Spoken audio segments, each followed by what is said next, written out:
faire aujourd'hui. Et donc j'ai essayé de vous mettre en perspective que justement le grand reset, c'était lié à un changement de modèle, de paradigme, parce que notre modèle n'était plus cohérent par rapport aux réalités. Et la réalité, c'est quoi? C'est qu'il faut organiser le ralentissement des activités humaines. Et le coronavirus, vous voyez, est un accélérateur du ralentissement des activités humaines. Et les mamamouchis ont pour habitude de dire, il ne faut jamais oublier de tirer profit d'une bonne crise.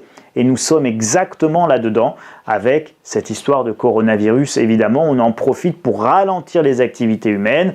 Quand vous avez Delphine Bateau qui vous explique qu'il va falloir qu'on ait notre quota carbone pour voyager, machin, etc. Et donc les voyages en avion, c'est terminé.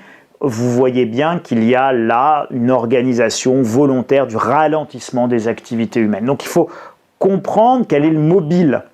Comprenons quel est le mobile. Et une fois qu'on aura compris quel est le mobile, et bien évidemment, on va comprendre les nouveaux paradigmes possibles et les dangers que chacun peut recéler. Et c'était dans les 3 modèles que je vous présentais. En fait, il y a beaucoup d'autres modèles. Et dans le dossier stratégie qui est consacré au Grand Reset, je vais vous donner beaucoup d'autres modèles possibles, de nouveaux paradigmes possibles, une liste de paradigmes possibles. Et chaque paradigme a ses propres dangers, ses propres défauts.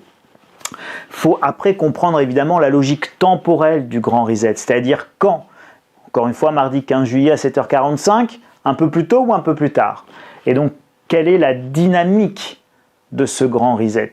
Est-ce que c'est une date brutale ou est-ce que c'est un mouvement ou est-ce que c'est quelque chose de beaucoup plus progressif? Bon.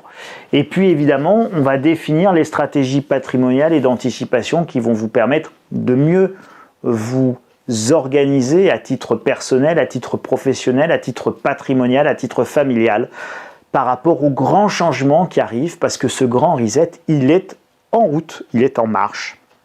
Et en réalité, vous l'aurez compris, le grand reset, c'est pas une date et un jour, c'est pas un événement unique, c'est évidemment un processus progressif, et ce processus a déjà commencé.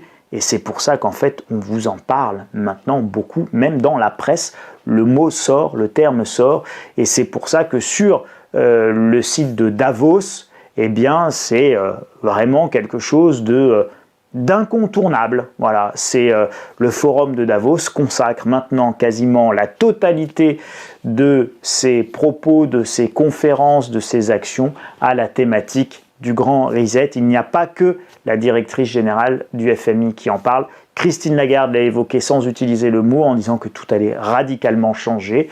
Donc, nous sommes sur ce grand reset, nous sommes sur cette grande réinitialisation, ça va façonner le monde. C'est passionnant et on va essayer de le comprendre ensemble. Ça, c'était la première partie. Je vous en parlerai tout au long du mois de juillet. Et puis évidemment, pour ceux qui veulent aller plus